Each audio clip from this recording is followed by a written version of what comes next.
However, after receiving a letter from her with an invitation to visit the city where they met, the grief-stricken widower, nurturing an unattainable hope, sets off on his journey. There he finds fog-covered streets where eerie monsters roam. Angela, who is hauling sandbags to build a dam, the lake has overflowed and threatens to flood the cemetery.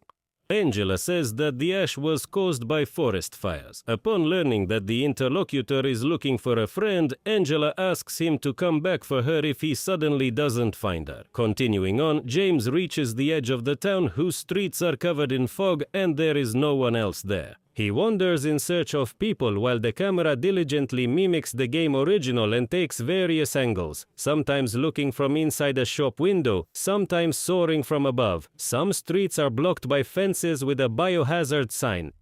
The tourist's attention is drawn to a homeless person in the tunnel, who scares James. After running to a safe distance, the guy answers a call from his psychotherapist, admitting that he went to Silent Hill to look for Mary. He is distracted from the conversation by the sign of the establishment Paradise Night. Once in the game, there was a strip club here, but now there is a restaurant. Mary introduced him to her friends there. The locals admired the girl's father, Pastor Joseph, who changed their lives. While James was lost in memories, a mysterious creature, vomiting acid, attacked the homeless man with a radio. The artist, discovering the decomposing remains, throws a pipe at the monster, forcing it to retreat under the car, just like in the game. James loots the calm homeless man's radio, which is broadcasting news. An epidemiological threat has arisen in Silent Hill, causing the city to be placed under quarantine. And the radio emits static when monsters appear nearby. James sees the city being engulfed by a wave of mysterious darkness, transforming it into a rusty industrial structure in scarlet tones. The reflections of forest fires are evident. Along with the darkness, monsters appear on the streets. James decides that the best tactic is to wear out the enemy by running. Stumbling, he sees strange cockroaches. Judging by their brazen faces, they are an unknown species to science. They are capable of devouring the acid-spitting toxics and a crowd. Therefore, James continues to flee. The guy reaches the woodside building where he and Mary once lived. Squeezing through a hole in the chain-link fence, he runs inside and locks the door, leaving the cockroaches outside. James remembers moving here, moving in with Mary. Back then, life was full of color, but now it's only darkness and rust. Encountering a blockage on the stairs, the artist goes into the nearest apartment, from where the crackling of a working television can be heard. Next to it lies a collection of videotapes labeled with dates. James falls to his knees with a sharp headache. He calls his therapist to say he feels that Mary is nearby. The conversation is interrupted when the mobile phone battery dies. James goes out onto the balcony and climbs up the fire escape to their apartment with Mary. The artist finds a mannequin covered in moths and dressed in Mary's dress. Then he approaches the flashlight lying on the makeshift altar. James remembers how once, coming home, he found that Mary's friends had visited her. A whole group of them, about 20 people. They locked themselves in a dark room and were discussing something.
We discussed it. That was when James first saw this altar in Mary's closet. It is dedicated to her father, after whose death his followers took care of her. Besides the flashback and flashlight, James finds a certificate from Brookhaven Clinic on the altar, issued in Mary's name.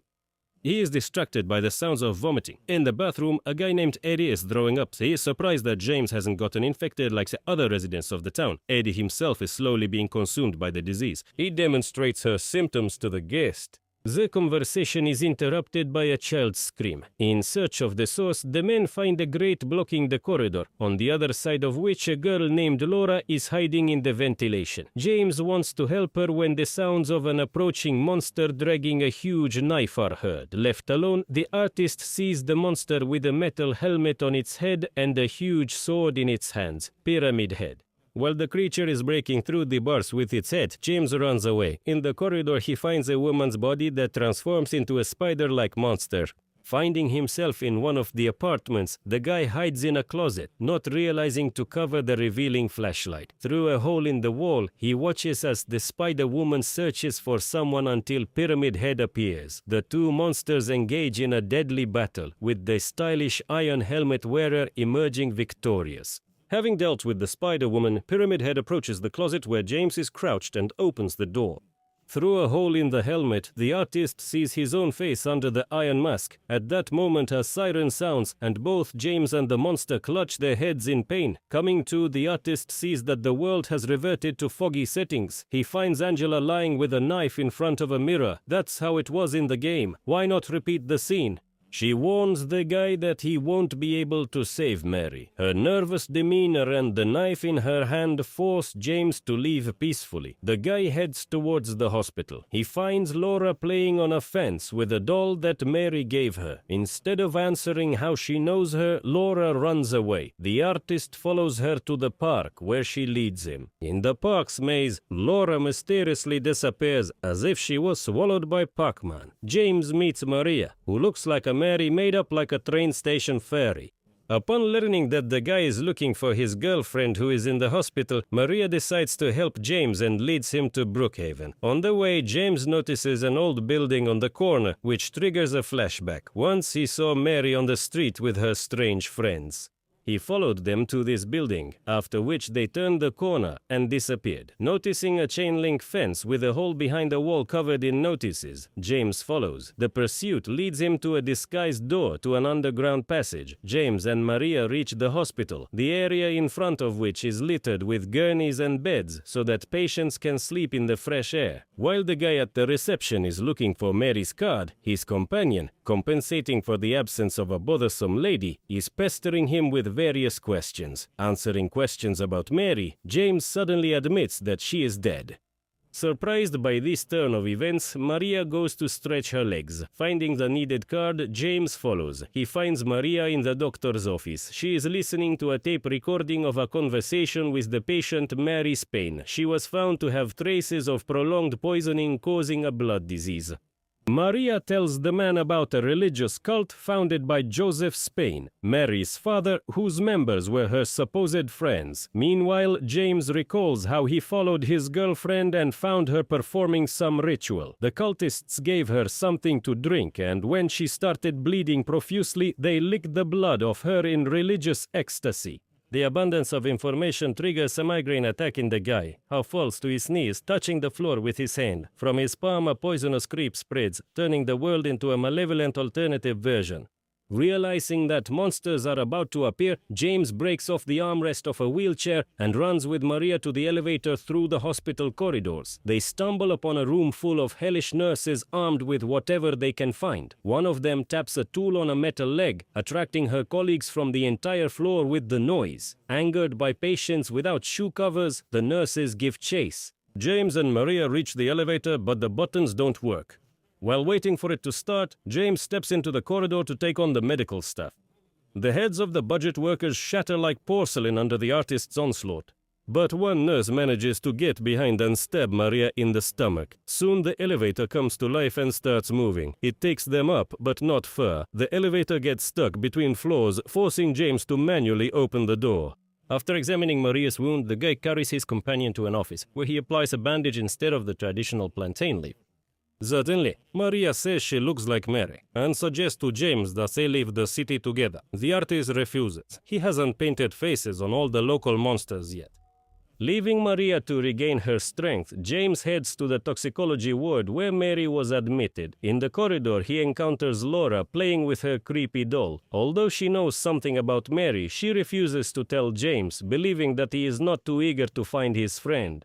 The girl runs away again, luring the artist into the toxicology ward, room 318. When James enters, Laura runs out, locking him in. The man sees a hospital bed under the ceiling with a moving blanket. Inside, Mary, dried up to a mummy-like state, is lurking. The girl has grown an extra pair of arms. With 4 limbs, she reaches for James, shoving one of her hands deep into his throat.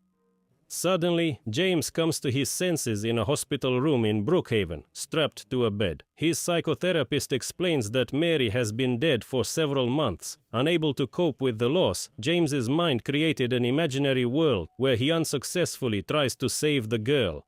The guy remembers how he met Mary after the ritual of her cult. He suggested leaving this damn town, but the girl refuses. She reminds him that she already tried when they met, but it didn't work out. Displeased, James leaves. Near the car, he casts a farewell glance at Mary's window and sees that her cultist friends are watching him from other windows.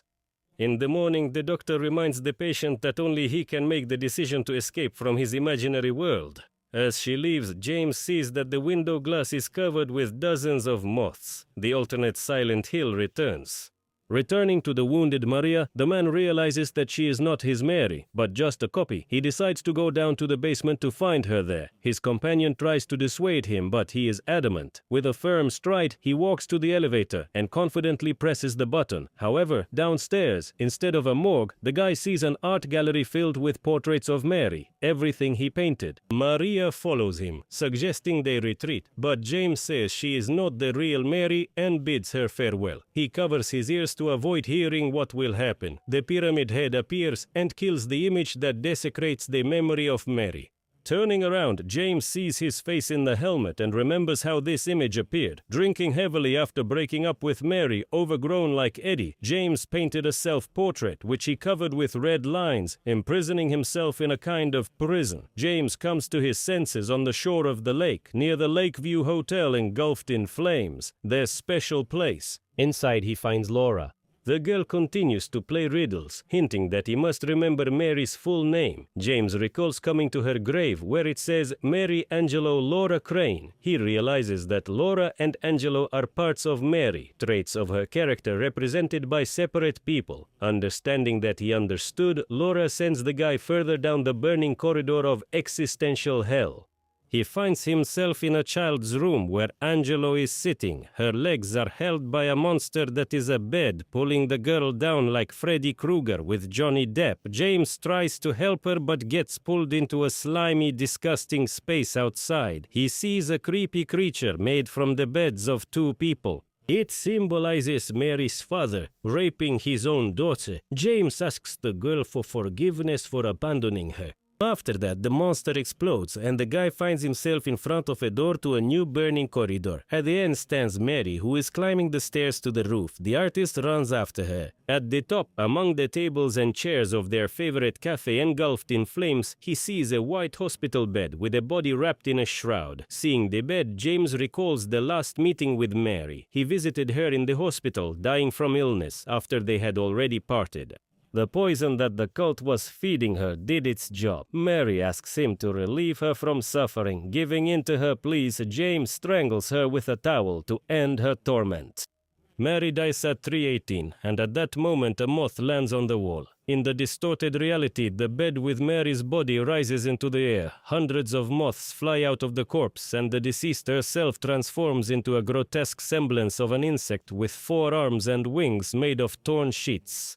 The emaciated girl reaches out to James, forgiving him in a final gesture. The guy finds himself on the roof of Lakeview in foggy Silent Hill, which has returned to its usual state. He has Mary's corpse, the realization of what happened, and an understanding of what to do next.